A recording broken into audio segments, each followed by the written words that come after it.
Add a new card এই অপশনে চাপ দেব। এই অপশনে চাপ দেওয়ার পর তো প্রথমে সিলেক্ট ইওর কার্ড টাইপ, তো আমি ডেবিট কার্ড সিলেক্ট করব যেহেতু আমাদের ডেবিট কার্ড। তারপর কার্ড নাম্বারটা দিব। তো কার্ড নাম্বারটা দেওয়ার ক্ষেত্রে অবশ্যই সতর্কভাবে দিব। আমার কার্ড নাম্বার দেখে দেখে আমি সুন্দরভাবে কার্ড নাম্বারটা দিব। তো দেখেন আমি আমার কার্ড নাম্বারটা উঠাচ্ছি, আপনারাও আপনার ভিসা কার্ডের নাম্বারটা সেমভাবে তুলবেন যাতে কোনো প্রকার ভুল না হয়, কেননা ভুল হইলে হবে না। সেই জন্য আমরা দেখেন এই যে সুন্দরভাবে আমার কার্ডটা আমি উঠাই নিলাম। তারপর আমার ওয়ালেটের যে পিন নাম্বারটা সেই পিন নাম্বারটা দিয়ে দিলাম। পিন নাম্বারটা দেওয়ার পরে এখন আমি সাবমিটে ক্লিক করব। তো দেখেন আমি সাবমিটে ক্লিক করলাম।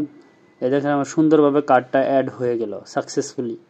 এরকম আপনাদের কার্ড অ্যাড করে নেবেন। তারপর আমরা কার্ড পিন চেঞ্জ এই অপশনে চাপ দিব। দেওয়ার পরে কার্ডের উপর একটা ট্যাপ দিব। ট্যাপ দেওয়ার পর আমাদের সামনে এরকম আসবে। তো এরকম আসলে প্রথমে আমরা কার্ড নাম্বারে অটোমেটিক নিয়ে নিবে। তারপর ইন্টার ওল্ড 4 ডিজিট পিন। তো এখানে আমরা আমাদের যে ভিসা কার্ডের যে পিন নাম্বারটা আছে সর্বপ্রথম ওইটা দেব। তো পিন নাম্বারটা দিলাম। তারপর নতুন একটা পিন নাম্বার দিব। দেখেন যে নতুন আমি আমার একটা পিন নাম্বার দিয়ে দিলাম। তারপর ওয়ালেটের যে পিন আছে ওইটা দিব আমি। তো আমার ওয়ালেটের পিনটা আমি উঠাই নিতেছি, আপনারা আপনারটা উঠাই নেবেন। উঠানো হয়ে গেলে তারপর আমরা সাবমিটে ক্লিক করব। তো সাবমিটে ক্লিক করার পর একটু লোডিং নেবে। দেখেন লোডিং নেওয়ার পর এই যে ইনকারেক্ট কার্ড পিন এরকম এই অপশনটা সবারই আসছে। তো এইটারই আজকে মূলত সমাধান করব। তো এইটার সমাধান করব কিভাবে সেটাও দেখলেই বুঝতে পারবেন।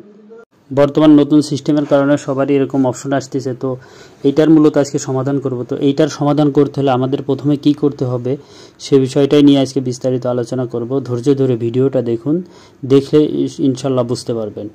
তো এখন আমি ব্যাক বাটনে ক্লিক করে দেখেন প্রথমে গ্রিন পিন এই অপশনটা সিলেক্ট করব। তারপর কার্ডের উপর ট্যাপ করব। তারপর আমার যে ওয়ালেটের যে পিনটা আছে ওই পিনটা সুন্দরভাবে বসায় দিব। তো ওয়ালেটের পিনটা বসানো হইলে নিচে then I accept the terms and condition. তো এইটা ক্লিক করে তারপর সাবমিট রিকোয়েস্টে চাপ দেব। সাবমিট রিকোয়েস্টে চাপ দিলে এরকম একটা আসবে, এই পিনটাই আমার লাগবে। তো এটা আমি ডাউনলোড করে নিব। তো আমি ডাউনলোড করে নিলাম, আপনারাও এরকম ডাউনলোড করে নেবেন। তো ডাউনলোড হয়ে গেলে তারপর আবার ব্যাক বাটনে যাব এবং কার্ড পিন চেঞ্জ এই অপশনে যেয়ে কার্ডের উপর ক্লিক করব। তারপর দেখেন এই যে এখানে অপশন আসছে, প্রথমে কার্ড অটোমেটিক সিলেক্ট হয়ে যাবে। এই ওল্ড পিন এই জায়গা দিব এখন আমরা যে পিনটা ডাউনলোড করলাম ওই পিনটা। তো ওই পিনটা আমি দিয়ে নিচ্ছি, আপনারা ওরকম আপনাদের ওই পিনটা দিয়ে নেবেন। তারপর নতুন যে পিনটা দিতে চাচ্ছেন সেটা দিবেন। দেওয়ার পর তারপর আপনার ওয়ালেটের যে 6 ডিজিটের পিন আছে ওই পিনটা দিয়ে সাবমিট করবেন। সাবমিট করলে একটু ওয়েট করবে, দেখবেন ওয়েট করবে, দেখেন পিন চেঞ্জ সাকসেসফুলি। তো এরকম আসলে মনে করবেন যে আপনার পিনটা চেঞ্জ হয়ে গেছে। ধন্যবাদ সবাইকে সাথে থাকার জন্য।